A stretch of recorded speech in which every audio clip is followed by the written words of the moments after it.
நான் நல்லா சாமி கும்பிடுறேன், வேண்டுறேன், ஆனால் நான் வேண்டது நடக்கலையே அப்படின்ற ஒரு மன வருத்தம் இருந்தால், ஒரு சலிப்பு, ஒரு விரக்தி மனசில் இருந்தால், இப்போ நான் சொல்கிற அந்த பாசுரத்தை சொல்லி நீங்கள் வழிபாடு செய்யுங்கள். என்னோட இடரை துன்பத்தை நீ நீக்கித்தர வேண்டும், என்னை பார்த்து மனசு இறங்கி நீ கொஞ்சம் என் கஷ்டத்தெல்லாம் நீக்குப்பா அப்படின்னு சொல்கிற ஒரு அற்புதமான பாசுரம்.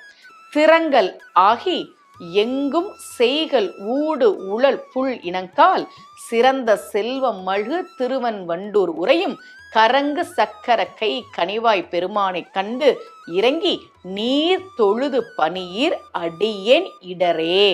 இந்த பாசுரத்தை நீங்கள் சொல்லி நீங்கள் வழிபாடு செய்கிற போது நிச்சயமாக பெருமாள் உங்களுடைய பிரார்த்தனைக்கு செவி சாய்ப்பார் என்பது நம்பிக்கை.